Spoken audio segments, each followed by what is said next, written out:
nag-hire naman kita og duha ka caregivers para ana sa mga kabataan nato, no? So mao na siya nga ipahigayon nato siya nga libre kay ang sweldo sa atong caregivers naka-channel man sa atong pondo sa atong University Center for Gender and Development. Wow. Sige, ma'am. 3 years old until 4 years old and 11 months. So meaning wala pa gyud nitungtong og 5 years wala old. Wala pa gyud nitungtong og 5. 3 to 4 years old and 11 months. What time sa kanang adlaw or kanusa in a week nga pwede nga makapasulod tag bata? Okay. So, ang atong palisiyan ni Ana, which is approved already by the university president, pwede nga magbilin ang usa ka parent, no? Pwede magbilin sa iyahang anak up to a maximum of 5 days, no? 5 working days. So, Monday to Friday. Pero naa siya fill-upan nga enrollment form. No? Ang parent mag-fill up sa enrollment form, identify pod niya ang katong registered nga kanang magkuha o maghatod sa bata, no?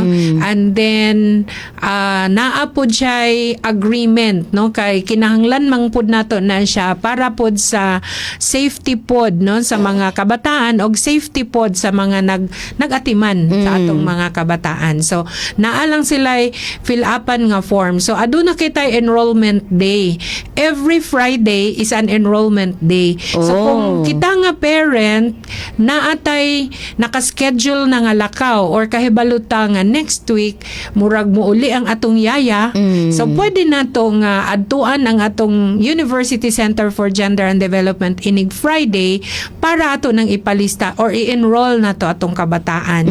Sa sunod semana ato day siyang ibilin sa atong child minding facility. No? From what time until unsa pod orasa? Yeah, thank you kay Ma'am Els no, sa kanang clarification, no? Unsang orasa, no?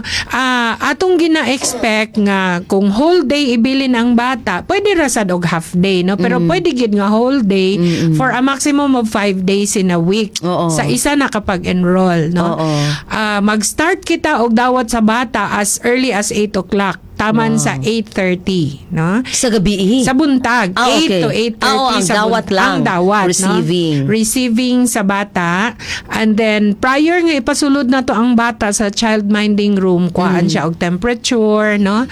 And then, i-check kung wala ba gipamati ang bata. Kaya ang isa na to ka caregiver din ha, graduate man sa nursing program. So, assured yun kita, mga ginikanan nga maatiman gyud ang atong mga kabataan once nga ibilin siya sa atong child minding facility, no?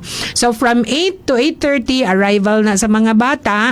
In the morning. In the morning, 8:30 to 9 mao na siya ang mga songs, no? Mag-learn sila og songs, murag sort of warm up while waiting for other children, no, to come. And then pagka 9 o'clock, no, to 10 o'clock, 1 hour instructional time na nila. Muna ang time nga mag-learn sila og letters og numbers. And then naatay gina-schedule nga 15-minute break para sa snacks sa mga kabataan. Ang mga kasi mag-provide sa snacks. Ang mga ginikanan ang mag-provide. Kaya libre ang pagbilin, facility. Pero ang snacks wala man tay allocation snacks sa and snacks and lunch. Kaya possible magud siya nga whole day. And then kasi magpakaon ma'am. Ang magpakaon pwede ra nga atong caregiver. Pero sa lunchtime nakabutang sa atong palisiya nga ang inahan or ang parents naagyod sa lunchtime. Preferably sila ang magpakaon, no? Kaya naarabay mga bata nga hungitunon pa kaayo, no? Duha ra man atong caregiver, so dili gyud pwede nga ato pong isalig sa atong caregiver, no? Ang pagpakaon sa lunch. And then after lunch, pagka 1 to 2 o'clock, rest or nap time sa mga bata. Cute. So ato silang ipatulog, ipapahulay, no?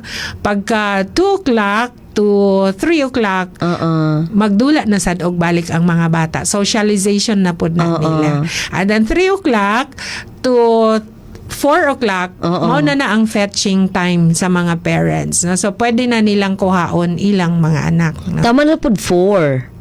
we can extend up to 5 pero mas maayo pod nga earlier no kay Yeah. labi na kung mag-ulan no mas maayo True. man gud nga makauli pod og sayo ang mga kabataan kay basin pod og ana nga time na napoy kauban ang bata sa balay no kay ang atong uban nga mga public schools kay mga 3 o'clock gauli naman pod ang mga ate mga kuya so posible nga naa na poy tao sa balay nga makauban ang bata no? Yeah. So, as early as 3 o'clock, kung naana ang registered nga mag-fetch sa bata, amo nang i-turn over pod ang bata ngadto sa katong registered nga magkuha sa bata. So,